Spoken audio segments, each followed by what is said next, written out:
ચાલો વિદ્યાર્થી મિત્રો, કરંટ અફેર્સની આપણી ગામ ગપાટા સિરીઝની અંદર એપિસોડ નંબર 2માં આપ સૌનું ખૂબ ખૂબ હાર્દિક સ્વાગત છે. અને આજે પણ આપણે બજેટના જે અમુક ક્વેશ્ચન્સ રહી ગયા હતા એને વળી પાછા આ સેશનની અંદર કવર કરીશું.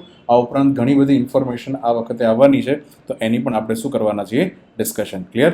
ચલો, સો વિધાઉટ ટાઈમ ડિલે આપણે આપણા આજના કરંટ અફેરના સેશનને શું કરીએ, ચાલુ કરીએ. ઓકે, પહેલો ક્વેશ્ચન છે, કેન્દ્રીય બજેટ 2026માં જાહેર કરેલ કઈ એવું ઇનિશિયેટિવ એટલે કે પહેલ હતી કે જેનો હેતુ ભારતની અંદર 12મા બાયોફાર્માસ્યુટિકલ સંશોધન જે છે એની અંદર ઇનોવેશન અને ઉત્પાદનની ઇકોસિસ્ટમને મજબૂત કરવાનો છે. વાત એવી છે કે બજેટની અંદર વાત એવી છે કે બાયોફાર્માસ્યુટિકલ ક્ષેત્ર એટલે કે દવા બનાવવાનું જે ક્ષેત્ર છે એમાં રિસર્ચ અને ઇનોવેશન કરવું છે, અને હાથે હાથે ભારતમાં દવા વધી બને એની આખી ઇકોસિસ્ટમને મજબૂત બનાવવા માટે ભારત સરકાર દ્વારા બજેટમાં કઈ પહેલ લોન્ચ કરવામાં આવી હતી? તો આન્સર ઇઝ બાયોફાર્મા શક્તિ નામની પહેલ જે છે શરૂ કરવામાં આવી છે. હવે એની વિશે સમજી લઈએ. તો આ વખત જે છે એના બજેટની અંદર આરોગ્યના ભાગની અંદર બાયોફાર્મા શક્તિ પહેલ જે છે લોન્ચ કરવામાં આવી. 5 વર્ષની અંદર સરકાર 10,000 કરોડ રૂપિયા ખર્ચ કરવાની છે. હવે એની મૂળ વાત કરીએ તો ભારતમાં છે ને નોન કન્ટીજિયસ ડિઝીઝ, નોન કન્ટીજિયસ એટલે કે ચેપી ન હોય તેવા, ચેપી, કન્ટીજિયસ એટલે થાય ચેપી, તો ચેપી નથી એવા રોગ જેમ કે ડાયાબિટીસ છે, કેન્સર છે. પછી એક છે ઓટો ઇમ્યુન ડિઝીઝ. ઇમ્યુન એટલે આપણી રોગ પ્રતિકારક શક્તિ થાય. હવે ક્યારેક ક્યારેક શું થાય, આપણી જ રોગ પ્રતિકારક શક્તિ આપણી વિરુદ્ધમાં કામ કરવાનું ચાલુ કરી દે, તો એને કહેવાય છે ઓટો ઇમ્યુન ડિઝીઝ. અને આની અંદર ખાસ કરીને બધી એલર્જી આવે. તો ભારતમાં આ બધી એલર્જી, કેન્સર, ડાયાબિટીસ આનું પ્રમાણ બહુ જ વધી રહ્યું છે.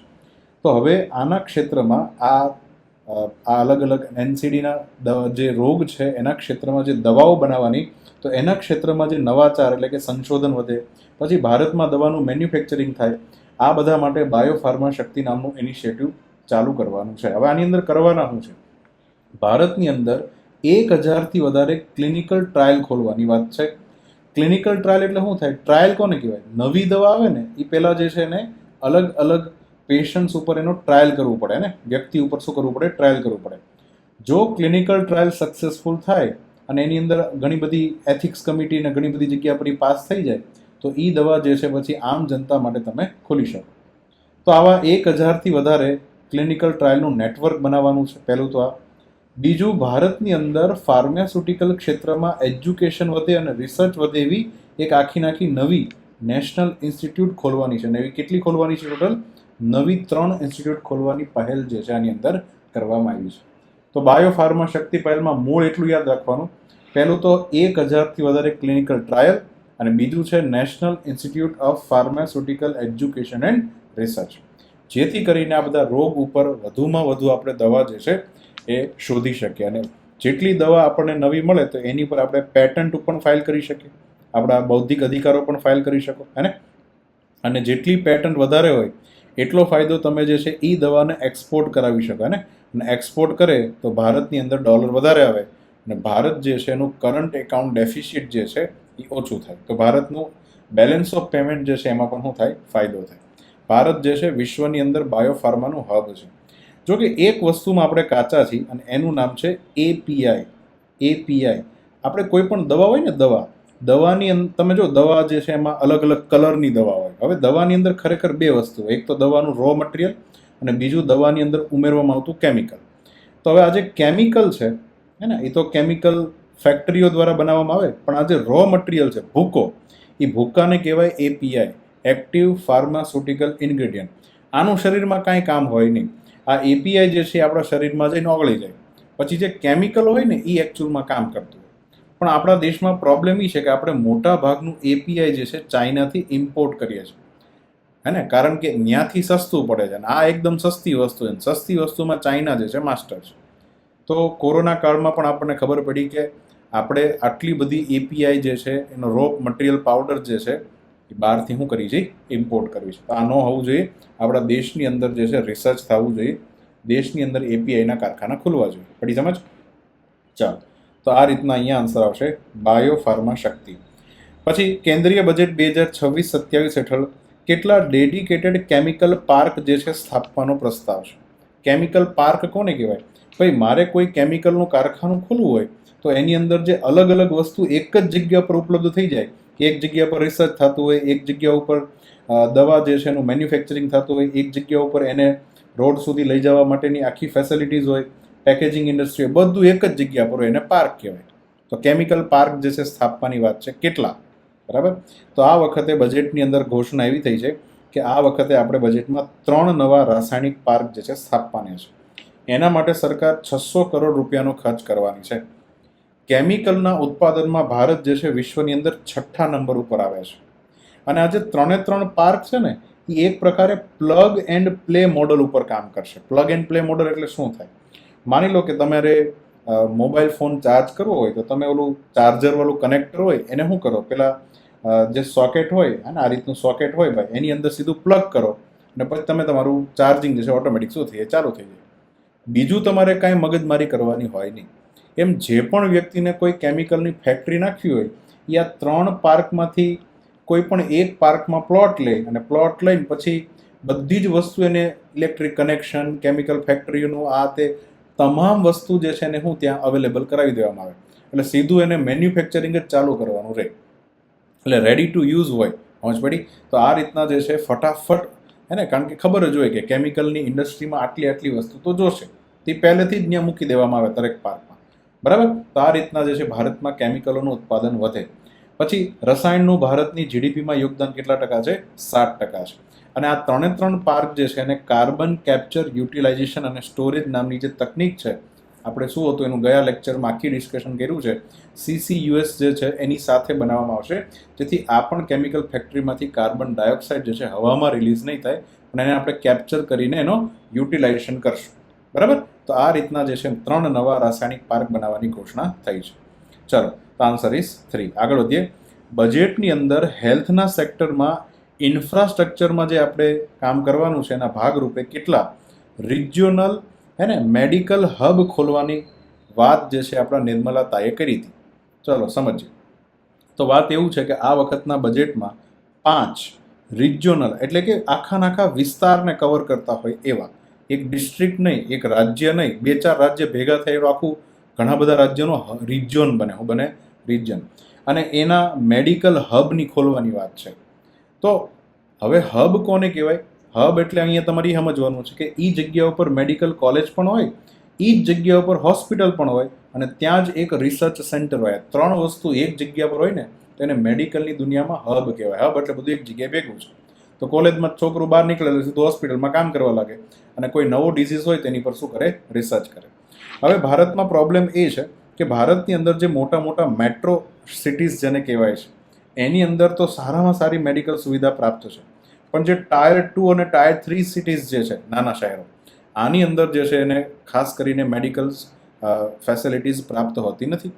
એટલા માટે સરકારની ઈચ્છા એવી છે કે ટાયર 2 અને ટાયર 3 શહેરની અંદર આરોગ્યને સુધારવા માટે મેડિકલ હબ બનાવવામાં આવે, જેની અંદર કોલેજ હોય, હોસ્પિટલ હોય અને રિસર્ચ સેન્ટર હોય. હવે આનાથી બીજું આને એમ કીધું સરકારે કે આ જે એક હબ હોય ને એ એક પ્રકારે આ મોડલ ઉપર કામ કરશે, hub and spoke model. Hub and spoke model સમજો તમે. અહીંયા એક પ્રકારે સાયકલ તમે સમજો, વચ્ચે જે છે વચ્ચેનો જે ભાગ તમને દેખાય ત્યાં 3 વસ્તુ હશે. મેડિકલ કોલેજ હશે, પછી રિસર્ચ ફેસિલિટી હશે અને હોસ્પિટલ હશે. પછી આસપાસના જે PHC સેન્ટરો હોય, તાલુકાના, જિલ્લા લેવલના કોઈ પણ, એ બધા આની હારે કનેક્ટેડ હોય. શું હોય? કનેક્ટેડ. અહીંયા કોઈ નવી દવાનું રિસર્ચ થાય એટલે તરત ત્યાં એને પહોંચાડી દેવામાં આવે, જેથી કરીને અદ્યતન સુવિધાઓ જે છે આપણે જિલ્લા અને ગામડા લેવલ સુધી મળી શકે. તો વચ્ચે હબ બનાવવાનું અને આસપાસના લોકોને એની સાથે કનેક્ટ કરી દેવાનું. સમજ પડી? તો આને કહેવાય હબ એન્ડ સ્પોક મોડેલ. વચ્ચે પેલા આરા હોય ને એને સ્પોક કહેવાય. પડી એમ જ? તો આ રીતના ભાઈ વાત છે. હવે આપણે કન્ફ્યુઝન થાય સર, આ ટાયર 2, ટાયર 3 મેટ્રોના બધું છે હું, તો એને બી થોડું સમજી લઈએ. આ થોડું બેઝિક છે, ધ્યાનથી સમજજો. શહેરોના પ્રકાર ભારતમાં કઈ રીતના છે? તો 2 રીતના તમારે વિચારવાનું. પહેલો વ્યૂ લેવાનો મિનિસ્ટ્રી ઓફ ફાઇનાન્સનો. કોનો? આપણું જે નાણાં મંત્રાલય છે, નાણાં મંત્રાલયની અંડરમાં કામ કરે છે 7મું પે કમિશન. પે કમિશન જે આખા ભારતની અંદર લોકોના પગાર અને ધોરણ નક્કી કરે એને શું કહેવાય છે? પે કમિશન કહેવાય. ખાસ કરીને પે કમિશનને એક વસ્તુ આપવાની હોય એને કહેવાય છે મોંઘવારી ભથ્થું. શું આપવું હોય?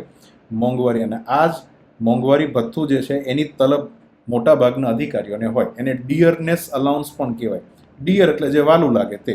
તો ડિયરનેસ એટલે કે ડીએ આપવાનું હોય ને, તો પે કમિશન જે છે એ શું કરે છે કે આખા ભારતને વસ્તીના હિસાબે ડિવાઈડ કરે. એટલે એને જ્યારે કયા જગ્યા પર કયા અધિકારીને કેટલું ડીએ આપવું એના પરથી નક્કી કરી શકે. તો એને બેઝિકલી આવા ટાયર બનાવ્યા છે કે ફર્સ્ટ ટાયર જેને મેટ્રો કહેવાય, સેકન્ડ અને થર્ડ. 50 લાખ કરતાં વધારે વસ્તી હોય પહેલું ટાયર, 5 લાખથી 50 લાખ હોય બીજું ટાયર, અને 5 લાખથી ઓછી હોય ત્રીજું ટાયર. આટલી ખબર પડી ગઈ. આ જ રીતના તમે ભારત ઈનું ઈ જ છે, પણ હવે હું આરબીઆઈના ચશ્મા પહેરીને જોઉં ને, તો આરબીઆઈનું કામ શું હોય તો કે એને બેંકોની અલગ અલગ જગ્યા પર બ્રાન્ચ ખોલવાની. તો એને પણ ભારતના શહેરોને ટાયરના હિસાબે શું કર્યા છે ડિવાઈડ. એને 6 કેટેગરી બનાવી છે. પહેલું ટાયર તો કે એની અંદર 1 લાખ કરતાં વધારે શું હોય વસ્તી હોય. બીજું ટાયરમાં 50,000થી હોય 99,999. ત્રીજા ટાયરમાં 20,000થી 49,999. મતલબ આ જ્યાં પૂરું થાય અહીંયા ત્યાં ચાલુ થાય, બરાબર. અને અહીંયા ચોથું, પાંચમું અને છઠ્ઠું આ જે 3 ટાયર છે એમાં 20,000થી ઓછી વસ્તી પ્રમાણે આરબીઆઈ જે છે અલગ અલગ બેંકોને કહે કે તમારે અહીંયા બ્રાન્ચ ખોલવાની છે, જેને બેઝિકલી રૂરલ એરિયા કહેવાય. તો એટલું ખબર પડવી જોઈએ કે ટાયરનો ક્રમ વધે એમ શહેરમાંથી તમે ગામડા તરફ જવા લાગો. તો આરબીઆઈએ 6 ટાયર બનાવ્યા છે, જ્યારે પે કમિશન જે છે એણે 3 ટાયર બનાવ્યા છે. આની અંદર જનરલી આપણે જે ટાયર કરતા હોય ને એ ખરેખર આપણે આ પે કમિશનવાળા ટાયરને હિસાબે અહીંયા ચાલતા હોય. અહીંયા પણ જે વાત કરવામાં આવી છે કે મેટ્રો શહેરમાં તો એ પે કમિશનવાળા મેટ્રો શહેરની વાત થાય છે, બરાબર. તો ચાલો, એક પ્રશ્ન એવો છે કે ભારતમાં આજે પે કમિશનના હિસાબે જે 3 ટાયર બનાવવામાં આવ્યા છે એના હિસાબે તમારે એ કહેવાનું છે કે કેટલા શહેર એવા છે કે જેને મેટ્રો શહેરનો દરજ્જો આપવામાં આવ્યો છે ભારતની અંદર, હે ને. અને આ મેટ્રો શહેરની અંદર જે સરકારી કર્મચારી કામ કરતો હોય ને એને જે છે એ પ્રમાણે શું મળે, મોંઘવારી વધતું, કારણ કે ત્યાં જે છે કૂદકે ને ભૂસકે ભાવ વધતા હોય, બરાબર. તો એવા કેટલા શહેર જે છે કે એને મેટ્રોનો દરજ્જો આપવામાં આવ્યો છે કહેવાનું છે. ચલો, અહીંયા આપણે ટોટલ 5 આવા જે છે હબ ડેવલપ કરવાના છે. આગળ વધીએ. ભારતની અંદર જે આપણી ટ્રેડિશનલ મેડિસિન છે, પરંપરાગત દવા, આયુર્વેદ, હોમિયોપેથી વગેરે, એના રિસર્ચને મજબૂત કરવા માટે તાજેતરના બજેટમાં કેટલી નવી all Indian institute of Ayurveda જે છે એનો પ્રસ્તાવ મૂકવામાં આવ્યો છે. ચાલો, તો આ બજેટની અંદર નિર્મલા તાઈએ એવું કીધું છે કે 3 નવી ઓલ ઇન્ડિયા ઇન્સ્ટિટ્યૂટ આયુર્વેદ જે છે એના માટે ખોલવાની છે, અને જેથી આયુર્વેદ ઉપર આપણું રિસર્ચ વધે. ખાસ કરીને આપણા જામનગરની અંદર બીજી પણ એક વાત કરવામાં એ આવી કે જામનગરમાં WHO એક સેન્ટર તમને ખબર હોય તો કામ કરે છે કે જે વર્લ્ડની અંદર ટ્રેડિશનલ દવા છે ને એનું રિસર્ચ કરે ત્યાં બેઠું બેઠું. અને અત્યારે જામનગરની જે આયુર્વેદ કોલેજ છે ને એનું જે એક મકાન જે છે WHO ને આપી દીધું છે. WHO ને રસ છે કે વિશ્વની અંદર જેટલી પણ ટ્રેડિશનલ મેડિસિન છે, એટલે કે આજે એલોપેથીને બાદ કરો, એલોપેથી એટલે જે તમારું એટલી બધી શરીરમાં આડઅસર પેદા કરે, એના સિવાયની જે ટ્રેડિશનલ આયુર્વેદિક, હોમિયોપેથી, સિદ્ધા, યુનાની, આયુષવાળી જે દવાઓ છે એની પર રિસર્ચ કરવા માટે WHO સેન્ટર છે. તો આ વખતના બજેટમાં એ પણ કીધું કે આ જે છે સેન્ટરને અપગ્રેડ કરવામાં આવશે. અપગ્રેડના નામે તો શું કરશે ભાઈ, બિલ્ડિંગ જે બને છે અત્યારે એનું નવું, એની અંદર પૈસા અલોકેટ કર્યા છે, એ જ એનું અપગ્રેડેશન, ખબર પડી. તો 3 નવી ઇન્સ્ટિટ્યૂટ ખોલવાના છે અને પેલું સેન્ટરને અપગ્રેડ કરવાના. 2 વાત યાદ રાખજો.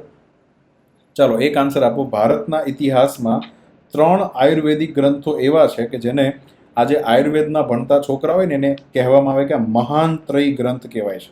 મતલબ એ 3 ગ્રંથ આયુર્વેદ સાથે કનેક્ટેડ છે. તમારે એવું હોય ને તે કામ કરો, ગ્રંથના નામ પણ લખજો અને ગ્રંથ બનાવનાર વ્યક્તિ જે છે, ઋષિ જે છે, એનું પણ તમારે નામ લખવાનું છે, બરાબર, જેને મહાન ત્રય ઓફ આયુર્વેદા કહેવામાં આવે છે. ચાલો, તો અહીંયા આન્સર આવશે 3 કોલેજ બનાવવાની છે. આગળ વધીએ. શિક્ષણને નોકરીઓ સાથે જોડવાનું છે અને શિક્ષણને ઉદ્યોગ સાહસિકતા એટલે કે ઇંગ્લિશમાં કહેવાય ને એન્ટરપ્રાઇઝ. શું કહેવાય? એન્ટરપ્રાઇઝ. જેમાં એન્ટર થવા માટે પ્રાઇઝ ચૂકવવી પડે, અથવા જેમાં એન્ટર થાવ તો તમને પ્રાઇઝ મળે. ઉદ્યોગ અને સાહસિકતા એટલે એવી વસ્તુ છે કે તમે શિક્ષણ લીધું, હવે તમારે સાહસ કરવાનું એક પેલો ધંધો ચાલુ કરો, અને જેવું સાહસ કરો એટલે તમને પ્રાઇઝ મળવાનું શું થઈ જાય? ચાલુ થઈ જાય, હે ને. તો સાહસ કરવું એ બહુ મોટી વાત છે, હે ને. તો અહીંયા વાત એવી છે કે એને જોડવા માટે તાજેતરના બજેટમાં અમે એ વાત કરી કે એક સ્ટેન્ડિંગ કમિટી બનાવવામાં આવશે, એક સ્થાયી સમિતિ, મતલબ એક પરમેનન્ટ કમિટી, હે ને. અને આ કમિટીનું જે છે એનું મેઇન કામ શું હશે તો કે ભારતની અંદર સરકારને અલગ અલગ પ્રકારની સલાહ આપવી. તો એ સમિતિનું નામ આમાંથી શું છે તમારે કહેવાનું છે, જે આ વખતની બજેટમાં ઘોષણા થઈ. ચાલો, તો બજેટમાં એક નવી સ્થાયી સમિતિ જે છે એની ઘોષણા થઈ છે. સમિતિનું નામ છે education to employment and enterprise. શિક્ષણથી આપણે રોજગાર પ્રાપ્ત કઈ રીતના જવું એ, અને શિક્ષણથી આપણે ઉદ્યોગ સાહસિકતા એટલે કે વધારે સ્ટાર્ટઅપ કઈ રીતના ખુલે આ દિશામાં વાત કરવાની છે.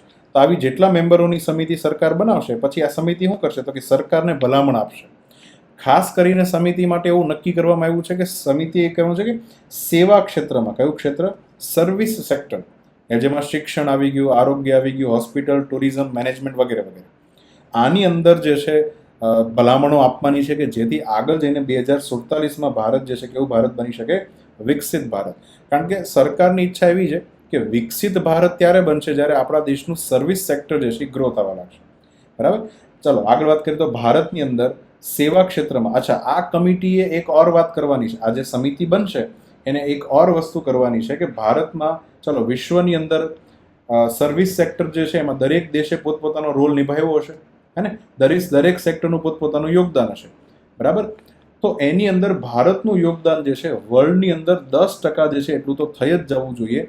એ હિસાબે કામ કરવાનું છે ને એ હિસાબે ભલામણ આપવાની છે. તો સર્વિસ સેક્ટરને કી ડ્રાઈવર માન્યું છે ઇકોનોમિક ગ્રોથ માટે. ક્લિયર?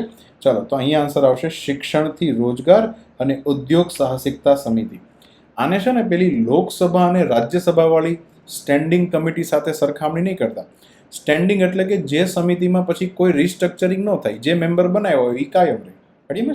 ચાલો હવે આગળ વધીએ. ખગોળ ભૌતિક શાસ્ત્ર અને ખગોળશાસ્ત્ર જે છે એને પ્રોત્સાહન આપવા માટે કેટલા ટેલિસ્કોપ માળખાગત સુવિધાઓ સ્થાપિત અને અપગ્રેડ કરવાનો પ્રસ્તાવ બજેટમાં આપવામાં આવ્યો છે. આ બજેટમાં ભારત સરકારની ઈચ્છા છે કે ભારતના છોકરાઓ 2 સેક્ટરમાં આગળ વધે, એસ્ટ્રોફિઝિક્સ અને એસ્ટ્રોનોમી. એકને કહેવાય છે ખગોળ ભૌતિકી અને બીજાને કહેવાય છે ખગોળશાસ્ત્ર. બેમાં ફરક શું છે? પહેલામાં તમે એ ચેક કરો કે આ ધરતી હોય એ ધરતી જે છે વેસ્ટ ટુ ઈસ્ટ જ શું કરવા ફરે, એની પાછળ કઈ કઈ મોશન જવાબદાર છે, તો એને કહેવાય તમે એનું ભૌતિક સમજી રહ્યા છો. ખગોળશાસ્ત્ર કોને કહેવાય કે જેમાં તમે ઓલું મોટું તંબા જેવું ટેલિસ્કોપ લઈ અને યુનિવર્સની અંદર કેટલા કેટલા ગ્રહો ક્યાં છે એનું તમે ઓબ્ઝર્વેશન કરો. શું કરો છો? એને ખગોળશાસ્ત્ર કહેવાય. બંને વચ્ચે ફરક. પહેલામાં ફિઝિક્સ સમજો છો, આની અંદર તમે ખાલી પોઈન્ટ આઉટ કરો કે કયો ગ્રહ, કયો ઉલ્કાપિંડ, કઈ ગેલેક્સી, કયું બધું ક્યાં છે. બરાબર. તો બંનેની અંદર આપણા છોકરાઓ જે છે આગળ વધે તો એટલા માટે 4 ટેલિસ્કોપ સુવિધા જે છે એ ડેવલપ કરવાની છે અલગ અલગ જગ્યા પર. મતલબ સુવિધા 4 છે, પછી કયા કયા લોકેશન ઉપર ડેવલપ કરે એ સરકારને વિચારવાનું છે. તો 4 એવી જે છે એસ્ટ્રોનોમી રિલેટેડ ફેસિલિટીઝને ડેવલપ કરવાની વાત છે. તો પહેલી સુવિધા જોજો, 4 જે છે કોમન છે, યાદ રાખજો. પહેલું તો શું કરવાનું છે? પહેલું બનાવવાનું છે સૂરજ દાદાને ઓબ્ઝર્વ કરવા માટેનું ટેલિસ્કોપ, એટલે કે સોલાર ટેલિસ્કોપ. અને એ પણ લાર્જ હશે, મતલબ એ ટેલિસ્કોપનો ડાયામીટર જે છે વધારે હશે. બરાબર. પછી બીજું ખોલવાનું છે ઓપ્ટિકલ ઇન્ફ્રારેડ ટેલિસ્કોપ. આ એવું ટેલિસ્કોપ હશે કે જે હવા એટલે યુનિવર્સમાંથી આવતા જે ઇન્ફ્રારેડ કિરણો હોય ને એનો અભ્યાસ કરશે. એ કિરણો કે જે ગરમી લાવે, જેમ આપણા સુરત દાદા જે છે એમાંથી પણ શું નીકળે છે? ઇન્ફ્રારેડ કિરણો. તો એનો શું કરશે? અભ્યાસ કરશે. તો એવું એક ટેલિસ્કોપ. બીજું ત્રીજું છે હિમાલયન ચંદ્રા ટેલિસ્કોપ જેવું ટેલિસ્કોપ. મતલબ આપણે અત્યારે લેહ લદ્દાખ હાનલે પાસે આ ટેલિસ્કોપ ઓલરેડી મૂક્યું છે, તો આવા જ ઘણા બધા ટેલિસ્કોપ આપણે મૂકશું. અને ચોથું સરકાર બનાવશે કોસ્મોસ વર્ઝન 2 પ્લેનેટેરિયમ. એક ગોળ તંબુ હોય જેમાં છોકરા અંદર બેસીને યુનિવર્સને ઓબ્ઝર્વ કરી શકે અને ફીલ કરી શકે બ્રહ્માંડ કેટલું મોટું છે. તો આ 4 વસ્તુનું એક પેકેજ બનાવવાનું, પછી ભારતની અલગ અલગ જગ્યા પર આ 4 વસ્તુ જે છે સરકારને મજા આવે એમ બનાવશે. બરાબર.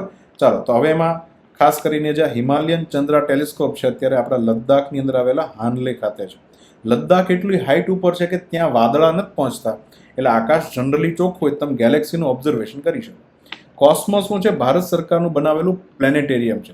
અને આની અંદર સરસ મજાની સીટ નાખી હોય, બાંકડામાં બેસી જવાનું અને આમ ઊંધા હોઈને ઉપર જે આખો ડોમ હોય ત્યાં તમને યુનિવર્સનો અહેસાસ કરવામાં આવે. બરાબર. અને પછી આવા બધા ટેલિસ્કોપ, એની અંદર ખાસ કરીને ઇન્ફ્રારેડ ટેલિસ્કોપ અને ઓપ્ટિકલ ટેલિસ્કોપ જે છે એ પણ ખોલવાના છે. બરાબર. તો આ રીતના જે છે ભારત સરકાર પ્રયત્ન કરી રહી છે ખગોળશાસ્ત્રમાં આગળ વધવા માટે. તો ભાઈ કેટલી સુવિધા ડેવલપ કરવાની છે? 4 સુવિધા ડેવલપ કરવાની છે. બરાબર. આગળ વધીએ. બજેટ 2026-27માં ઇકો ટુરિઝમ ટ્રેલ્સ. ટ્રેલ એટલે શું ખબર? જ્યાં રસ્તો હોય. શું હોય? અચ્છા, ટ્રેલ્સ શબ્દ સમજો. ટ્રેલ્સ કોને કહેવાય? હું એમ કહું કે એક હાથી જે છે એ આ રસ્તા ઉપર વારે વારે જાય છે, તો પોતાના પગ દંડી અને પગ ચિહ્નો ત્યાં મૂકતો જાય. સમજ પડી? તો એને ટ્રેલ કહેવાય. તો ખબર જ હોય કે દર વખતે હાથી અહીંયાથી જ નીકળે છે, દર વખતે કાચબા જે છે અહીંયાથી જ નીકળે છે. આને કહેવાય ટ્રેલ્સ. ટ્રેલ્સ એટલે એવા રસ્તા કે જે અમુક વસ્તુ માટે ઓલરેડી શું હોય, ફેમસ હોય. ખ્યાલ આવી ગયો? તો હવે સરકારની ઈચ્છા એવી છે કે ભારતની અંદર 3 જે છે એવા ટ્રેલ્સ એની અંદર ડેવલપમેન્ટ કરવામાં આવે જેથી ટુરિઝમ સેક્ટર આપણું ડેવલપ થાય. તો 4માંથી 3 તો છે, એક નથી, એ કયું તમારે કહેવાનું છે. ન હતો એ પૂછ્યું છે, બરાબર? ચાલો, તો અહીંયા તાજેતરના બજેટમાં ભારત સરકારની ઈચ્છા છે કે ભારત વર્લ્ડ ક્લાસ ટ્રેકિંગ અને હાઇકિંગનો અનુભવ માટેનું કેન્દ્ર બને. ટ્રેકિંગ કરવું એટલે અદનારી રખડપટ્ટી કરવા નીકળી જવું, ને હાઇકિંગ કરવું એટલે હે ને જે માઉન્ટેન હોય એને ચડવા, એને હાઇકિંગ કર્યું કહેવાય. તો બંને વસ્તુનો વર્લ્ડ ક્લાસ અનુભવ ભારતમાં મળવો જોઈએ. તો એના માટે સરકારે 3 વસ્તુ ડિસાઇડ કરી છે. પહેલું તો માઉન્ટેનિયસ એટલે કે પર્વતીય માર્ગ. તો એમાં હિમાચલ પ્રદેશ, ઉત્તરાખંડ, જમ્મુ કાશ્મીર, પછી આંધ્રપ્રદેશનો જે પૂર્વીય ઘાટ આપણા દેશની અંદર છે, આ બાજુ આ પૂર્વ ઘાટ, એ પૂર્વ ઘાટની અંદર આવેલી અરાકુ નામની એક ખીણ છે, બરાબર? એક તો ત્યાં, અને આ બાજુ કેરળની અંદર એક જે છે પોડીગઈ મલાઈ. આ એવી જગ્યાઓ સરકારે સિલેક્ટ કરી છે કે જ્યાં હાઇકિંગ કરાવવામાં આવશે અથવા ટ્રેકિંગ પણ કરાવવામાં આવશે, બરાબર? પછી કાચબાના માર્ગ જે છે એમાં 3 જગ્યા સિલેક્ટ કરી છે. ઓડિશાને સિલેક્ટ કરવાની છે, કર્ણાટક અને કેરળ, જ્યાં કાચબા દરિયા કિનારે આવે છે, બરાબર? પછી વાત કરીએ પક્ષી જે છે એને જોવા માટેના માર્ગ. તો પુલિકટ સરોવર આપણા ભારતની અંદર, અહીંયા તમે ધ્યાનથી જુઓ ને તો ઉપર જે છે આ રીતના શું છે, આંધ્રપ્રદેશ છે, નીચે તમિલનાડુ છે, બરાબર? નીચે અહીંયા પુલિકટ સરોવર છે. થોડું એ પુલિકટ સરોવરથી તમારે બંને રાજ્ય ખેંચી લેવાના. આંધ્રપ્રદેશથી ચાલુ કરીને તમિલનાડુ સુધીનો આખો એક પટ્ટો લેવાનો કે જેને ડિક્લેર કરવાનો કે અહીંયા બર્ડ વોચિંગ ટ્રેલ્સ છે. તો ફોરેનના ભૂરિયાઓ પછી તરત અહીંયા આવે અને પક્ષી જોવે ને મજા કરે. સમજ પડી? તો આ રીતના ભારતને આ દિશામાં ટુરિઝમ ક્ષેત્રમાં આગળ વધારવાની થાય છે, બરાબર? ખાસ કરીને કાચબાની વાત કરું તો આપણા ભારતની એક બહુ જ પ્રખ્યાત જગ્યા છે, હે ને, જેનું ઓડિશાની અંદર જગ્યા છે. ક્યાં છે? ચાલો, ઓડિશાની અંદર જગ્યા છે. હા, ઓડિશાની અંદર એના દરિયા કિનારે લાખોની સંખ્યામાં ઓલિવ રિડલે નામના કાચબા જે છે આવે છે, હે ને. આયુસીએનની અંદર જેનું વલ્નરેબલ સ્ટેટસ છે. કયું છે? વલ્નરેબલ્સ. આ ડિસેમ્બર મહિનાથી લઈ મે મહિના સુધી અહીંયા શું મૂકે? પોતાના ઈંડા મૂકે. એક આખો કિનારો જે છે ને આ કાચબાથી ભરાય છે. તમારે એ કહેવાનું છે કે ઓડિશાનું કયું અભયારણ્ય જે છે એ બેઝિકલી આ કાચબાના સંરક્ષણ માટે કામ કરે છે. અભયારણ્ય એને કહેવાય કે પર્ટિક્યુલર જે પ્રજાતિ હોય એના સંરક્ષણ માટે ખોલવામાં આવે, એને અભયારણ્ય કહેવાય. યાદ રાખજો, અભયારણ્ય માટે એક પર્ટિક્યુલર પ્રજાતિ હોવી ખૂબ જરૂરી છે. અહીંયા ઓલિવ રિડલે કાચબા છે, બરાબર? તો તમારે કહેવાનું છે. તો અહીંયા ડોલ્ફિન માર્ગ નથી, અહીંયા આ 3 માર્ગ છે. તો ડોલ્ફિન નહીં આવે તો એ નથી, બરાબર? આગળ વધી. બજેટની અંદર કેટલા હેરિટેજ એવા સ્થળો છે કે જેને એક કલ્ચરલ જગ્યા તરીકે વિકસાવવાનો પ્રસ્તાવ છે. મતલબ જ્યાં પુરાતત્વીય આપણા જે મેગાલિથિક, નિયોલિથિક એટલે કે પાષાણકાળના એવા સ્થળો છે, જૂના સ્થળો, અથવા તો આધુનિક ભારતમાં ઇતિહાસના કોઈ સ્થળ હશે, પણ એવા કેટલા સ્થળ છે જેને કલ્ચરલ સેન્ટર તરીકે ડેવલપ કરવાના છે. ચાલો, તો ભારત સરકારના આ વખતના બજેટમાં એવું નક્કી થયું છે કે ભારતની ટોટલ 15 એવી સાઇટ છે જે હેરિટેજ સાઇટ છે અને એને શું કરવાની છે? ડેવલપ કરવાની. એમાં મેજર સાઇટ કઈ છે તો એને આપણે અહીંયા જોઈએ. ગુજરાતની અંદર કઈ છે? લોથલ. પછી બીજી કઈ છે? ધોળાવીરા. બંને ઇન્ડસ વેલી સિવિલાઇઝેશન, સિંધુ ખીણની સભ્યતાની જગ્યાઓ છે. હરિયાણા પણ સિંધુ ખીણની સભ્યતાની શું છે? જગ્યા છે. પછી વાત કરું ખાસ કરીને તમિલનાડુમાં એક જગ્યા છે અદિચન્નાલુર નામની જગ્યા. યાદ રાખજો, આપણને ઇતિહાસ અને મારો જે ઇતિહાસનો જેને લેક્ચર લીધો હશે એને થોડો આઈડિયા હશે કે આપણા ઇતિહાસની અંદર ખાસ કરીને પહેલો જ એજ હતો, એનું નામ છે સ્ટોન એજ, પથ્થર યુગ, હે ને. સ્ટોન એજની અંદર આપણે 3 ભાગ પાડીએ છીએ: પેલિયોલિથિક, મેસોલિથિક અને નિયોલિથિક, હે ને. પૂરા પાષાણકાળ, મધ્ય પાષાણકાળ અને નવ પાષાણકાળ. આ જ્યારે નવ પાષાણકાળ પૂરો થાય ને, હે ને, ત્યારે જે છે દક્ષિણ ભારતની અંદર, ક્યાં? દક્ષિણ ભારતની અંદર આ જે પાષાણકાળના એ સમયના લોકો જે છે એ કોઈ પણ વ્યક્તિ એનો મરી જાય તો એ મરે એટલે એની પર એક મોટી એક આ રીતના શિલા એટલે પથ્થર મૂકે ને એની નીચે ઓલા ભાઈને દાટી દે, બરાબર? તો આ રીતના જે છે દક્ષિણ ભારતના લોકો ખાસ કરીને આ રીતનો વહીવટ કરતા. સમજ પડી? તો આ જે છે મોટા પથ્થર મૂકતા એટલે એનું નામ પડી ગયું મેગાલિથિક, હે ને. મેગાલિથિક. ક્લિયર? તો આવી મેગાલિથિક સાઇટ જે છે એમાંથી એક જે છે અદિચન્નાલુર છે. પ્રશ્ન પૂછી શક્યો કયા રાજ્યમાં છે, એ રીતના યાદ રાખજો. પછી સારનાથ ઉત્તર પ્રદેશમાં, હસ્તિનાપુર ઉત્તર પ્રદેશમાં, અને એક જગ્યા છે લાચેન પાલખર જે લેહની અંદર છે. આ ઉપરાંત બીજી ઘણી બધી જગ્યા છે. ટોટલ 15 જગ્યાને ડેવલપ કરવાની વાત છે. ખાસ કરીને લાચેન પાલખરની વાત કરીએ ને, જેને બીજી ભાષામાં લેહ પેલેસ એટલે કે લેહ મહેલ પણ કહેવામાં આવે છે. અને અહીંયા વાત કે 17મી સદીમાં અહીંયા છે ને લદ્દાખની અંદર એક રાજા હતા, એક આખો વંશ ચાલતો, એનું નામ હતું નામગ્યાલ વંશ, અને એના રાજા હતા સેનગ્ગે નામગ્યાલ.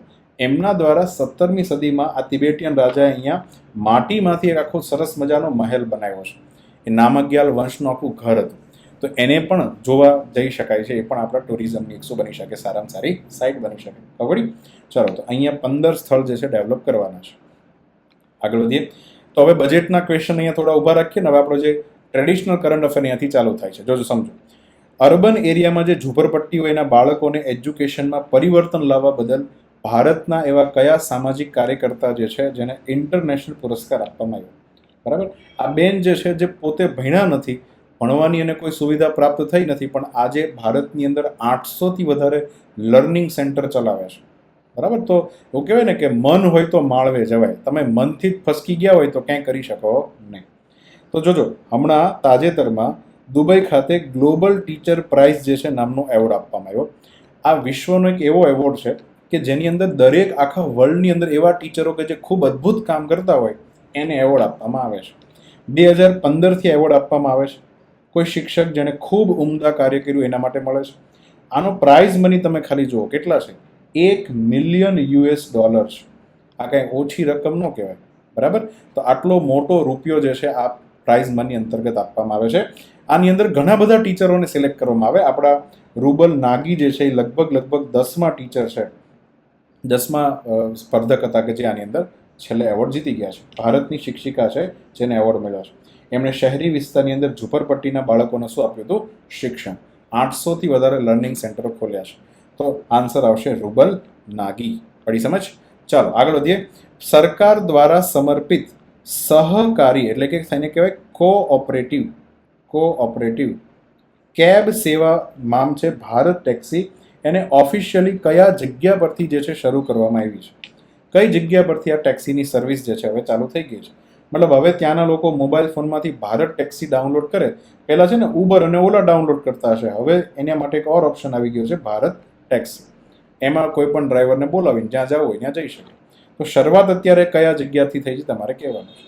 ચાલો, તો તાજેતરમાં આપણા ભારતનું મંત્રાલય, એનું નામ છે સહકારી મંત્રાલય. હવે આ થોડું ધ્યાનથી સમજજો.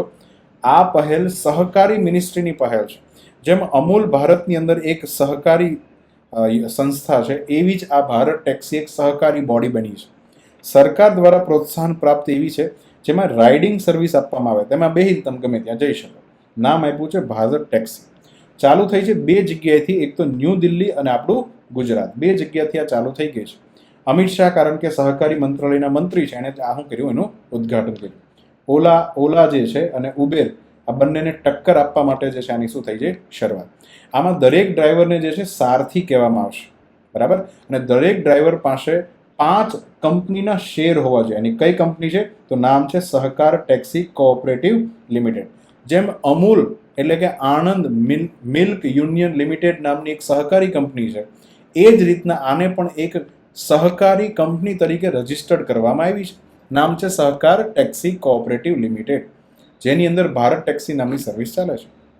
તો આ કંપની હોય, આ કંપની ટોટલ 100% હિસ્સેદારી હોય, તો આ 100% હિસ્સોમાંથી દરેક ડ્રાઈવર જેમાં જોડાતો જાય એને 5 શેર ખરીદવાના. 5 શેર ખરીદો પછી તમે કંપનીનો હિસ્સો બની જાઓ.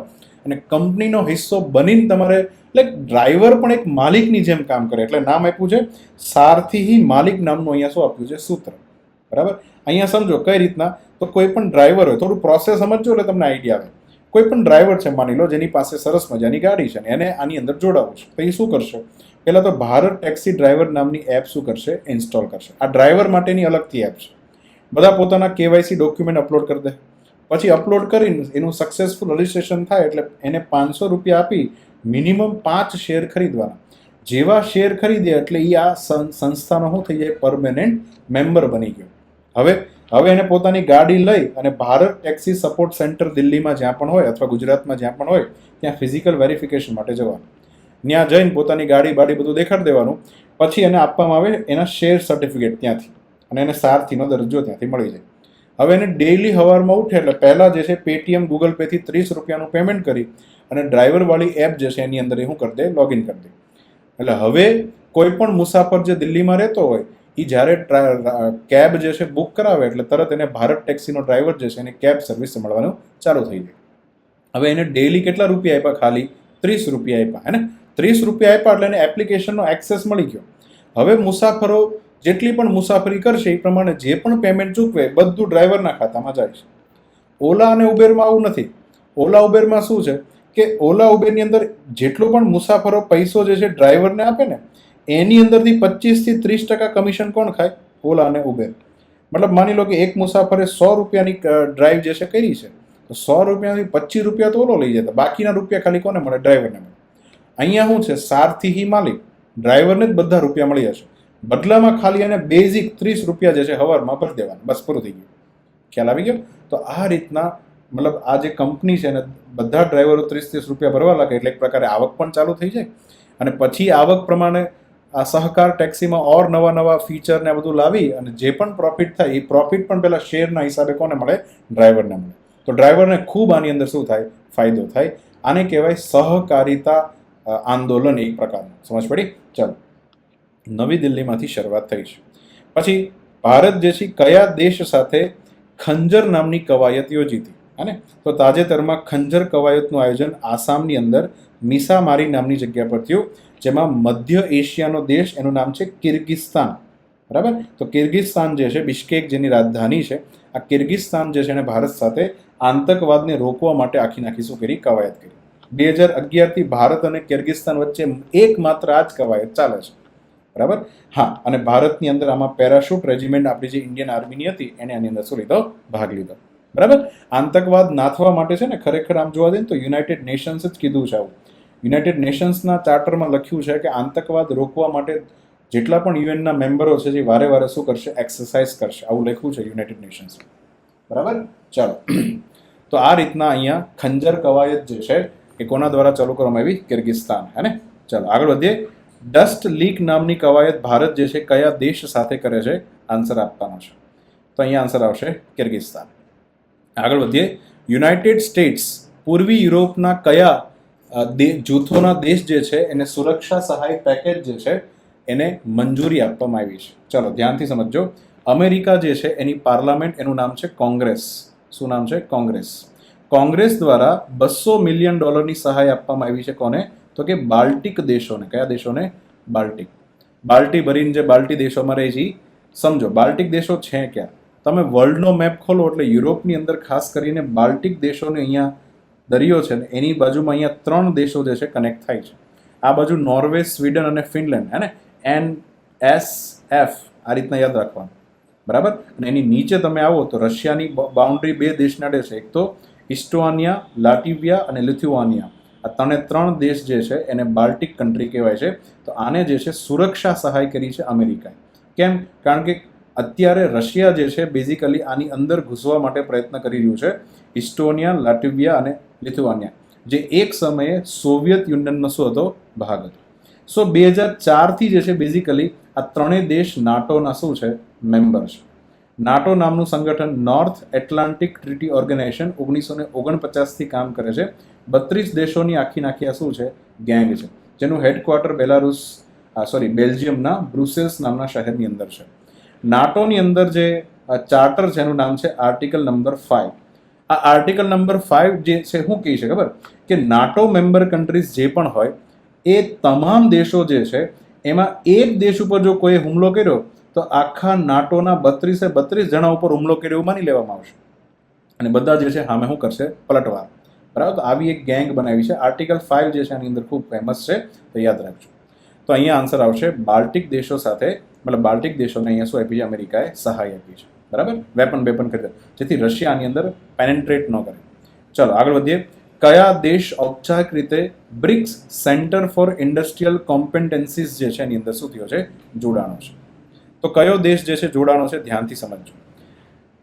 અહીંયા તાજેતરની અંદર આપણું ભારત જે છે, ભારત સત્તાવાર રીતે ઓફિશિયલી જે છે ભારતની અંદર પણ વાત કરું તો આપણું જે ઉદ્યોગ મંત્રાલય હેઠળ સંસ્થા છે એનું નામ છે DPIIT, department four promotion of internal trade and industries. હે ને? DPIIT આપણે જેને કહીએ છીએ.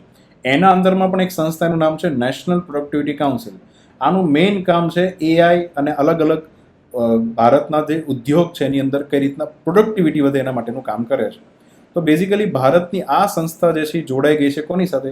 તો સંસ્થા બીજી છે, એનું નામ છે બ્રિક્સ સેન્ટર ફોર ઇન્ડસ્ટ્રીયલ કોમ્પેટન્સીસ. પહેલો તો એ સમજો કે કોમ્પેટન્સી શું કહેવાય? કોમ્પેટન્સી એટલે માની લો કે કોઈ જોબ છે, એની અંદર તમારી પાસે રિક્વાયર્ડ સ્કિલ છે કે નહીં, જો હોય તો એને શું કહેવાય? કોમ્પેટન્સીસ કહેવાય. હું એમ કહું કે મારે એક મશીન બનાવવાનું કારખાનું ખોલવું છે, એની માટે મારે એન્જિનિયરોની જરૂર છે. કોની જરૂર છે? એન્જિનિયર. તો તમારી પાસે જો એક કોમ્પેટન્સી હોય તો તમે અહીંયા એપ્લાય કરજો ને જવા દો. બરાબર. તો હવે વાત એવી છે કે અહીંયા વિશ્વના દેશો જે છે ઔદ્યોગિક ક્રાંતિમાંથી પસાર થઈ રહ્યા છે ને. આપણા વર્લ્ડની અંદર પહેલાં ઇન્ડસ્ટ્રીયલ રેવોલ્યુશન નંબર 1.0 આવ્યું, પછી 2.0 આવ્યું, પછી 3.0 આવ્યું અને અત્યારે ચાલી રહ્યું છે 4.0. વારે વારે તકનિક ચેન્જ થતી જાય તો એ હિસાબે કોઈ પણ દેશ જે છે એ પણ એનું કોમ્પિટિશનમાં ટકવો જોઈએ ને. હા, તો એટલા માટે બ્રિક્સ દેશોમાં ખાસ કરીને ઉદ્યોગ જે છે આ ઇન્ડસ્ટ્રીયલ રેવોલ્યુશન 4.0 માટે કામ કરી શકે એના માટે બ્રિક્સ નામના સમૂહે બેઝિકલી આ BCIC એટલે કે બ્રિક્સ સેન્ટર ફોર ઇન્ડસ્ટ્રીયલ કોમ્પેટન્સીની શું કરી હતી? 2025માં શરૂઆત કરી હતી. મતલબ ભારતના ઉદ્યોગ જે છે એ 4.0 નામના રેવોલ્યુશન, જેમાં AI છે, મશીન લર્નિંગ છે, આની સામે ટકી શકે એના માટે આ વસ્તુ ચાલુ થઈ. હવે સમજો અહીંયા બ્રિક્સ એને શું કર્યું છે? બ્રિક્સ દ્વારા જે છે બેઝિકલી આ પ્લેટફોર્મ બનાવવામાં આવ્યું છે અને આ પ્લેટફોર્મને જોડ્યું છે બીજા યુનાઇટેડ નેશનના બીજા પ્લેટફોર્મ સાથે, જેનું નામ છે united nation industrial development organisation. હવે આ તો બહુ જૂનું સંગઠન છે, 1966થી કામ કરે છે, જેનું મેઇન કામ છે વિકાસશીલ તમામ દેશ. બરાબર. આ બધાની અંદર ઉદ્યોગ જે છે કઈ રીતના ડેવલપ થાય, કારણ કે વિકસિત દેશોનો ઉદ્યોગ તો ડેવલપ થઈ ગયો છે, વિકાસશીલનો બાકી છે, હે ને. તો એના માટે કામ કરે છે, જેનું ઓસ્ટ્રિયા વિયેનામાં શું છે હેડક્વાર્ટર. તો અહીંયા BCICનું જોડાણ કોની સાથે કરવામાં આવ્યું છે? તો united nation industrial development organisation. જેથી આ બંને સંસ્થા એકબીજાને જ્ઞાનની વહેંચણી કરશે કે તમારા દેશના ઉદ્યોગ જે છે ને IR 4.0 માટે કાબેલ કઈ રીતના બનાવી શકાય. ખબર પડી? તો આ રીતના અહીંયા આન્સર જે છે, અહીંયા આન્સર આવશે શું? ભારત જે છે એ ઔપચારિક રીતના આની સાથે જોડાઈ ગયું છે. ચલો, 2026માં રાજ્ય ચૂંટણી કમિશનરો જે છે એનું રાષ્ટ્રીય સ્તરનું પરિષદ જે છે એ કયા શહેરમાં યોજાવા જઈ રહ્યું છે? તો ખાસ ધ્યાન આપજો. આપણા ઇલેક્શન કમિશન ઓફ ઇન્ડિયા જે છે એને આફ્ટર 25 યર 25 વર્ષ બાદ જે છે રાષ્ટ્રીય સ્તર જે છે એની એક મોટી કોન્ફરન્સનું એટલે કે પરિષદનું આયોજન કર્યું, જેમાં આપણા ભારતના તમામ રાજ્યના જે રાજ્ય ચૂંટણી કમિશનરો છે અને એની ખાસ કરીને જે ચીફ ઇલેક્શન ઓફિસર આવે એને પણ આની સાથે બોલાવ્યા છે. કમિશનર અને ઓફિસર બંને આની અંદર આવવાના છે. તો આ બધા જ લોકો ભેગા થઈને ભારત મંડપમ ન્યૂ દિલ્હીમાં ચર્ચા કરવાના છે કે ઇલેક્શનના એડમિનિસ્ટ્રેશનની અંદર કેવા કેવા સુધારની જરૂર છે. બરાબર. તો હા, તો આ બધા જ રાજ્યના ચૂંટણી કમિશનરને આપણા કેન્દ્રનું ચૂંટણી કમિશનર જે છે બધું સમજાવશે. ખાસ કરીને હમણાં જે નવી એપ આવી છે ECI નેટ, જેમાં આજે સઘન મતદાર સુધારણા કાર્યક્રમ ચાલી રહ્યો છે, તો એને કઈ રીતના વાપરવી એના વિશે પણ શું કરવામાં આવશે? ચર્ચા. સો ગુજરાતના રાજ્ય ચૂંટણી કમિશનર જે છે એનું નામ છે ડૉક્ટર S. મુરલી કૃષ્ણ. 2 તમારે આન્સર આપવાના છે. એક તો ભારતના ચીફ ઇલેક્ટોરલ ઓફિસર કોણ છે, હે ને? CEO ગુજરાતના ક્યાં છે એનું નામ તમારે કહેવાનું છે, કારણ કે આપણા રાજ્યના જે ચૂંટણી કમિશનર એનું નામ છે ડૉક્ટર S. મુરલી કૃષ્ણ, પણ એની અંડરમાં જે છે કામ કરતું હોય કોણ? તો કે ચીફ ઇલેક્ટોરલ ઓફિસર. આના માથા ઉપર જવાબદારી હોય કે આપણા ગુજરાતના જે પંચાયતના ઇલેક્શન છે ખાસ કરીને, અને નગરપાલિકા અને મહાનગરપાલિકાના ઇલેક્શન જે છે એ આખા ઇલેક્શન આ કમ્પ્લીટ કરશે, હે ને. તો CEO જે છે એનું નામ શું છે કહેવાનું છે.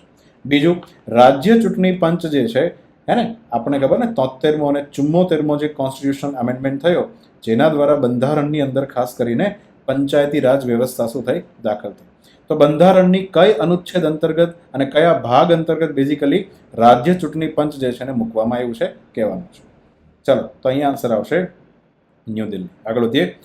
સ્વચ્છતા પખવાડા પુરસ્કાર 2025માં કયું પોર્ટ જે છે એ પ્રથમ પુરસ્કાર જીતી લીધો? 2025ની વાત કરું. 2025માં જાન્યુઆરી મહિનાથી ડિસેમ્બર મહિનો આવે, હા ના, એમાં જાન્યુઆરી મહિનામાં 2 પખવાડા આવે, 15 દિવસના 2 ગેપ, 15નો આ પહેલો ભાગ, 15નો બીજો ભાગ. ભારત સ્વચ્છતા મિશન જે છે BSM જેને આપણે કહીએ છીએ, એના અંતર્ગત એવું નક્કી થયું છે કે દર 15 દિવસે ભારતની જે કોઈ પણ મંત્રાલય હોય અથવા તો ભારતનું કોઈ ડિપાર્ટમેન્ટ હોય, અને અને ભારતની કોઈ પણ નેશનલ લેવલની સંસ્થા હોય, જેમ કે એનસીસી છે, માની લો એનસીસી, કોઈ પણ આવું હોય, દરેકને એક 15 દિવસ આપવામાં આવશે. માની લો કે પહેલો 15 દિવસ જે છે એ મિનિસ્ટ્રી ઓફ ફાઇનાન્સને આપ્યો. તો ફાઇનાન્સ મિનિસ્ટ્રીએ શું કરવાનું, તો કે એના બિલ્ડિંગ ને ઘર ને બધાના ઓફિસર ને બધું જ્યાં જ્યાં જગ્યા હોય એ સિલેક્ટ કરવાની અને 15 દિવસ જે છે વોલ્યુન્ટરી સફાઈ કરવાની. બરાબર. પછી બીજા 15 દિવસ જે છે તો એ માની લો ટેલિકોમ મિનિસ્ટ્રીને આપવામાં આવે. ત્રીજા 15 દિવસ જે છે માની લો સીઆરપીએફને આપવામાં આવે. એમ અલગ અલગ 15 દિવસ જે છે અલગ અલગ મંત્રાલય ડિપાર્ટમેન્ટને આપીને એને જે છે અલગ અલગ જગ્યા પર સાફ સફાઈના કાર્યક્રમ કરવાના. કાર્યક્રમ વોલ્યુન્ટર હોવો જોઈએ. બરાબર. અને આખું વર્ષ પૂરું થાય પછી આનો શું આપવામાં આવે, એવોર્ડ. તો વર્ષ પૂરું થઈ ગયું છે અને ફર્સ્ટ એવોર્ડ કોણે જીતો એ આપણે કહેવાનું છે. તો સ્વચ્છતા પખવાડા એવોર્ડ જે છે એ આ વખતે પારાદીપ નામનું પોર્ટ જે છે જીતી ગયું છે. કયા મંત્રાલયને ટાસ્ક આપવામાં આવ્યો હતો? બંદર, જહાજરાણી અને જળમાર્ગ મંત્રાલય, જેના મંત્રી છે સર્બાનંદ સોનોવાલ. 2016થી સ્વચ્છ ભારત મિશન અંતર્ગત આ પ્રોસેસ ચાલુ થઈ છે. મંત્રાલય અને વિભાગને 15 દિવસ સ્વૈચ્છિક સફાઈ માટે આપવામાં આવે છે. ફોર એક્ઝામ્પલ, આ 1 ફેબ્રુઆરી 2026થી 15 ફેબ્રુઆરી 2026 જે છે એ માઇટી મંત્રાલયને આપવામાં આવ્યું છે, ઇલેક્ટ્રોનિક્સ અને ઇન્ફોર્મેશન. હવે આની અંદર છે ને એ ધારે તો સાયબર સ્વચ્છતા પણ કરી શકે, એટલે કે કોમ્પ્યુટરના બાલવેર દૂર કરે, એને પણ સ્વચ્છતા જ સમજી લેવાની. આવી પણ આની અંદર જોગવાઈ કરવામાં આવી છે. બરાબર. તો આ રીતના ભાઈ સ્વચ્છતા પખવાડા એવોર્ડ જે છે કોણ જીતી ગયું? 2025નો પારાદીપ પોર્ટ. બરાબર. ચાલો, તો પારાદીપ બંદર જીતી ગયું, ઓડિશાની અંદર છે. ભારત રંગ મહોત્સવની 25મી આવૃત્તિ જે છે કયા શહેરમાં યોજાઈ રહી છે? 4માંથી કયા શહેરમાં ભારત રંગ મહોત્સવની 25મી આવૃત્તિ યોજાવા જઈ રહી છે? રંગ મહોત્સવ કોને કહેવાય? એક પ્રકારનું થિયેટર અથવા તો એને કહેવાય નાટક, હે ને? જે વિશ્વના અલગ અલગ થિયેટર્સ જે છે એ હવે ભારતની અંદર એનો આંતરરાષ્ટ્રીય મહોત્સવ, આ વિશ્વનો સૌથી મોટો આંતરરાષ્ટ્રીય મહોત્સવ છે, જેમાં અલગ અલગ થિયેટર આર્ટિસ્ટ જે છે, હે ને? આપણા જેમ નટુ કાકા કરીને હતા, ખબર હોય તો, નટુ કાકા એ થિયેટર આર્ટિસ્ટ છે. પ્રતિક ગાંધી, એને સ્કેમ નામની સિરીઝમાં તો થિયેટર આર્ટિસ્ટ છે. જેને નાટકમાં કામ કર્યું એની પાસે રિયલમાં એક્સપિરિયન્સ હોય કે કઈ રીતના અભિનય કરવો. તો આ વખતે એની 25મી આવૃત્તિ હરિયાણાના રોહતક નામના શહેરમાં યોજાઈ રહી છે. આમ તો સમગ્ર ભારતમાં આના કાર્યક્રમો થવાના છે, પણ મેઇન કાર્યક્રમ હરિયાણાના રોહતકમાં છે. આપણા સંસ્કૃતિ મંત્રાલય હેઠળ નેશનલ સ્કૂલ ઓફ ડ્રામા જે છે એનું શું કરી રહ્યું છે? આયોજન. અને 9 દેશના અલગ અલગ આંતરરાષ્ટ્રીય થિયેટરના જૂથો ભારતમાં ભાગ લેવા આવવાના છે. બરાબર. ચાલો, થોડું સમજીએ તો આપણા આધુનિક ગુજરાતી થિયેટર નાટ્ય મંડળીના પિતા કોને માનવામાં આવે છે? તમારે આન્સર આપવાનો છે. જેને બેઝિકલી 1864માં જય કુમારી વિજય નામનું શું લખ્યું હતું? પ્રખ્યાત નાટક. તો આપો આન્સર કે કોણ જે છે એને ભારતમાં, હે ને? આપ તો શરૂઆત તમને ખબર છે કે ભવાઈ જે છે ત્યાંથી ભારતની અંદર, આપણા ગુજરાતની અંદર બેઝિકલી નાટ્ય મંડળીની શું થઈ હતી? શરૂઆત. પછી ભવાઈ પછી આવે છે જૂની રંગભૂમિ અને પછી આવે છે નવી રંગભૂમિ. બરાબર. તો જૂની રંગભૂમિ જેને ચાલુ કરી એને કહેવાય છે મોડર્ન ગુજરાતી થિયેટર. એ કોણે ચાલુ કરાવડાવી, એની પાછળ કોનું યોગદાન છે, આ તમારે કહેવાનું છે. બરાબર. ચાલો, તો અહીં આન્સર આવશે રોહતક. આગળ વધીએ. ભારત અને સેશેલ્સના રાજદ્વારી સંબંધો 2026માં કેટલા વર્ષ જે છે એને પૂર્ણ કર્યા? હે ને? બે દેશ એકબીજા સાથે ડિપ્લોમેટિક રિલેશન બાંધે, કે એક દેશની કોન્સ્યુલેટ ઓફિસ એ દેશમાં ખુલે અને બીજા દેશની આ દેશમાં ખુલે, એને કહેવાય રાજદ્વારી સંબંધ.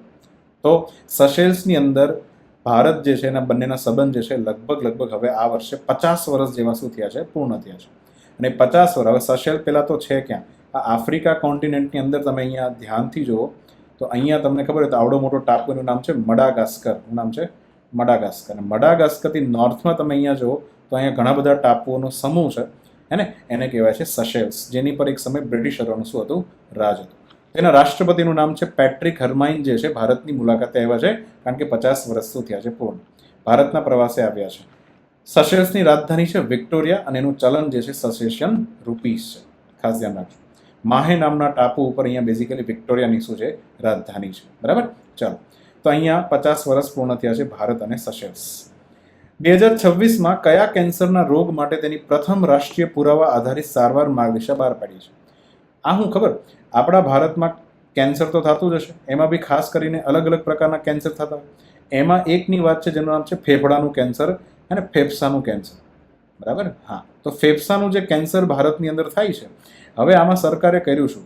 ફેફસાનું કેન્સર અલગ અલગ રીતના, માની લો કે 25 રીતના થતું હોય અને દરેકની જે છે અમુક લોકોએ સારવાર લીધી હોય એના બધાના એવિડન્સ કલેક્ટ કર્યા અને પછી એક બુકની અંદર પછી લખવામાં આવ્યું માર્ગદર્શિકા કે કોઈ પણ વ્યક્તિને ફેફડાનું કેન્સર થાય તો બેઝિકલી કરવું શું, ક્યાં જવું, કઈ દવા લેવી, કઈ હોસ્પિટલ જવું, હે ને, આની એક માર્ગદર્શિક પુસ્તિકા જે છે બહાર પાડી છે. તો અહીંયા આન્સર આવશે ફેફસાનું કેન્સર. તો ભારતે એવિડન્સ બેઝ જે છે માર્ગદર્શિકા બહાર પાડી છે ફેફસાના કેન્સર માટે, જેથી કરીને જે વ્યક્તિને સિમ્ટમ્સ દેખાવા લાગે તો વહેલું એનું શું થઈ શકે, નિદાન, અને દર્દીને સારવાર અંગે પૂરતું શું મળી રહે, માર્ગદર્શન. ચલો, તો વર્લ્ડ કેન્સર ડે હમણાં જ યોજાઈ ગયો 4 ફેબ્રુઆરી 2026. World cancer day. કેન્સર જે છે કૂદકે ને ભૂસકે જે છે વધી રહ્યું છે, હે ને. તો ખાસ કરીને 2025થી લઈ 4 વર્ષ માટે કન્ટિન્યુઅસલી એક જ થીમ છે, યુનાઇટેડ બાય યુનિક. આ એવી એક યુનિક વસ્તુ છે કે જેમાં આપણે બધા ભેગા થઈને કામ કરવું પડશે, બરાબર. હા, તો કેન્સર જે છે અત્યારે જો એના આગલા સ્ટેજમાં પહોંચી જાય તો અત્યારે એ ઇનક્યોરેબલ ડિઝીઝ છે, એની કોઈ ક્યોર છે નહીં. ક્લિયર? તો અહીંયા આન્સર આવશે ફેફસાનું કેન્સર. આગળ વધીએ. વર્લ્ડ ગવર્મેન્ટ સમિટ 2026 કયા શહેરમાં યોજાઈ રહી છે? વિશ્વ સરકાર સમિટ 2026 કયા શહેરમાં યોજાઈ રહી છે? ચાલો સમજીએ. તો વર્લ્ડ ગવર્મેન્ટ સમિટ 2026નું આયોજન જે છે યુનાઇટેડ આરબ અમીરાતનું શહેર દુબઈમાં થઈ રહી છે. થીમ છે શેપિંગ ધ ફ્યુચર ગવર્મેન્ટ. અત્યારે જે રીતના ઓલા ગાંડાએ તાંડવ કર્યો છે અમેરિકાના ગાંડાએ, તો અલ્ટિમેટલી ગવર્મેન્ટ અને ગવર્નન્સ કઈ રીતના કરવું, વિશ્વના દેશો સહયોગ કઈ રીતના એકબીજાને વધારી શકે, પ્રશાસનમાં કેવા સુધારા કરવા વગેરે વગેરે માટે અહીંયા શું થવાની છે, ચર્ચા. બરાબર. તો દુબઈની અંદર વર્લ્ડ ગવર્મેન્ટ સમિટનું શું થયું આયોજન, ભારતે પણ શું લીધું, અહીંયા ભાગ લીધો. ચાલો, ક્લિયર? દુબઈ. પછી આગળ વધીએ. બેડમિન્ટન એશિયા ટીમ, એશિયાની ટીમો જે બેડમિન્ટનની ટીમો છે જે ચેમ્પિયનશિપમાં ભાગ લે છે, તો 2026 જે છે એની ચેમ્પિયનશિપ જે છે કયા શહેરમાં યોજાઈ રહી છે? ચાલો, તો બેડમિન્ટન એશિયા ટીમ ચેમ્પિયનશિપ ચીનના ક્વિંગડાઓ નામના શહેરની અંદર યોજાઈ રહી છે, જેમાં એશિયન દેશની જે ટોપ બેડમિન્ટન ટીમ શું લેવાની છે, ભાગ લેવાની. આ વખતે પીવી સિંધુ જે છે આપણા, હે ને, શટલર, સ્ટાર શટલર જેને કહેવાય, જે ભારતમાં આ વખતે ભાગ નથી લેવાના, એના વગર જ ભારતની ટીમ જે છે ક્યાં જવાની છે, ચાઇના. તો મેલ અને ફિમેલ બંને માટે ચેમ્પિયનશિપ ટુર્નામેન્ટ યોજાય છે, અલગ અલગ ગ્રુપમાં ડિવિઝન કરી બેઝિકલી ફાઇનલ યોગા છે. દર 2 વર્ષે આ ચેમ્પિયનશિપનું શું થાય છે, આયોજન. અને હમણાં જ ન્યૂઝ મળી ગયા છે કે ભાઈ ફિમેલની જે ટીમ છે આ ચેમ્પિયનશિપમાંથી બહાર નીકળી ગઈ છે. હવે બધો દારોમદાર જે છે મેલ ટીમ ઉપર છે, અને મેલમાં પણ ખાસ કરીને લક્ષ્ય સેન જે છે ઇઝ અવર સ્ટાર શટલર, હે ને. તો આ બેડમિન્ટન જે છે અમાર ચેમ્પિયનશિપ જીતે છે કે નહીં એ જોવાનું રહેશે. ક્લિયર? ચાલો, તો અહીંયા આન્સર આવશે ક્વિંગડાઓ. ક્લિયર? તો આજના સેશન જે છે અહીંયા આવે એને શું કરીએ, સમાપ્ત કરીએ ને. ચાલો, સૌથી પહેલાં જે છે બાયોફાર્મા શક્તિ નામની પહેલ જે છે ભારતની ઇકોસિસ્ટમને મજબૂત કરવા માટે યોજવામાં આવી છે. પછી કેટલા સમર્પિત કેમિકલ પાર્ક ખુલવાના છે, તો કે 3 કેમિકલ સમર્પિત પાર્ક જે છે ભારતની અંદર ખુલવા જઈ રહ્યા છે. બરાબર. ચાલો, પછી આગળ વધીએ. ભારતની અંદર હેલ્થકેર સેક્ટરની અંદર કેટલા રિજિયોનલ અને હબ ખુલવાના છે, તો એ 5 ખુલવાના છે. બરાબર. આગળ વધીએ. કેટલી આયુર્વેદિક ઇન્સ્ટિટ્યૂટ, ઓલ ઇન્ડિયા ઇન્સ્ટિટ્યૂટ ખુલવાની છે, તો એ 3 ખુલવાની છે, એ યાદ રાખજો. પછી શિક્ષણથી રોજગાર અને ઉદ્યોગ સાહસિકતા નામની સ્ટેન્ડિંગ કમિટી જે છે ભારત સરકાર ચાલુ કરવા જઈ રહી છે. પછી ખાસ કરીને ભૌતિકશાસ્ત્ર અને ખગોળશાસ્ત્રને પ્રોત્સાહન આપવા માટે બેઝિકલી 4 સુવિધાઓ ભારતમાં અલગ અલગ જગ્યા પર સ્થાપિત થશે. બરાબર. પછી ઇકો ટુરિઝમ માટે ડોલ્ફિન માર્ગ નથી, બાકી બધા 3 માર્ગ જે છે આપવામાં આવ્યા છે. પછી ભારતની અંદર ટોટલ 15 આર્કિયોલોજીકલ સાઇટને કલ્ચરલ સેન્ટર તરીકે ડેવલપ કરવાની વાત ચાલે છે. પછી રૂબેલ નાગીને ગ્લોબલ ટીચર એવોર્ડ મળ્યો છે. પછી ખાસ કરીને નવી દિલ્હી અને ગુજરાત બંને ખાતે ભારત ટેક્સી ઓફિશિયલી ચાલુ થઈ ગયું છે. પછી ખંજર એક્સરસાઇઝ કિર્ગિસ્તાન સાથે થઈ છે. યુનાઇટેડ સ્ટેટ્સ જે છે એને બાલ્ટિક રાષ્ટ્રો સાથે સુરક્ષા સહાય મંજૂર કરી છે. પછી બ્રિક્સ સેન્ટર ફોર ઇન્ડસ્ટ્રીયલ કમ્પિટન્સીસની અંદર ભારત જોડાણું છે. ચૂંટણી કમિશનરનું રાષ્ટ્રીય લેવલનું પરિષદ જે છે નવી દિલ્હી ભારત મંડપમમાં યોજાઈ રહી છે. ભારત રંગ મહોત્સવ જે છે એની 25મી આવૃત્તિ હરિયાણાના રોહતકમાં યોજાઈ રહી છે. ભારત સશેષ રાજદ્વારી સંબંધે 50 વર્ષ શું કર્યા છે, પૂર્ણ કર્યા છે. ફેફસાના કેન્સર માટે બેઝિકલી પહેલી માર્ગદર્શિકા ભારત સરકારે વર્લ્ડ કેન્સર ડેના અગાઉ બહાર પાડી છે. વિશ્વ ગવર્મેન્ટ સમિટ 2026 દુબઈના UAE મતલબ દુબઈ જે છે ખાતે યોજાઈ રહી છે. બેડમિન્ટન એશિયન ટીમ ચેમ્પિયનશિપ જે છે ચાઇનાના ક્વિંગડાઓ ખાતે યોજાઈ રહી છે. ચલો, તો આ સાથે આપણો સેશન જે છે અહીંયા સમાપ્ત થાય છે. નેક્સ્ટ સેશનની અંદર વધારે ક્વેશ્ચન સાથે પાછા મળશું.